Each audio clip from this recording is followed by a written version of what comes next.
Sabi nila nakakalito raw mag-commute sa Korea pero sa 2 weeks namin sa Seoul and Busan, not once kami naligaw. Heto ang sikreto. First, download Naver Map. Very easy to use ang Naver. Just type where you want to go and your starting point, lalabas ng iba't ibang options. Naka-indicate na rin gaano kahaba ang travel time pati estimated cost ng transportation, makikita nyo na rin. Kung gusto nyo naman mag-taxi, download K-Ride na isang taxi hailing app para sa mga foreigners. Naliligaw pa rin ba and feeling mo need mo na ng may makakausap para mag-guide sa'yo?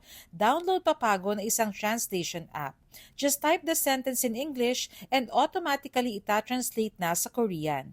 Pwede rin na i-record nyo ang voice nyo and automatic ita-translate na ng app. Ang sagot ng kausap na Korean, ita-translate naman sa English. 가장 가까운 지하철로 어떻게 가나요? Very helpful ang mga Koreans, kaya pag naliligaw ka, huwag mahihiyang magtanong, siguradong may tutulong sa'yo. If ready na ang mga app, get yourself a T-Money card which you can use to pay for transportation such as public buses and subway. Pwede rin itong gamitin for payment sa ibang mga stores. Pag may ganito ka, iwas hassle na sa single journey tickets bawat ride. Lumalabas rin na mas mura ang transfer from one bus to another, one train to another, or from bus to subway and vice versa.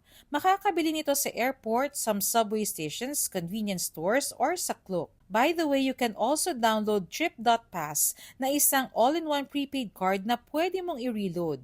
Pwede itong gamitin pangbayad sa mga purchases or sa public transport. Meron din itong mobile tax refund and may mga discount pa sa mga sikat na tourist attractions. Follow nyo rin ang Korea Tourism Organization Manila para sa mga travel tips and reminders. Also follow this page for more travel tips around the world.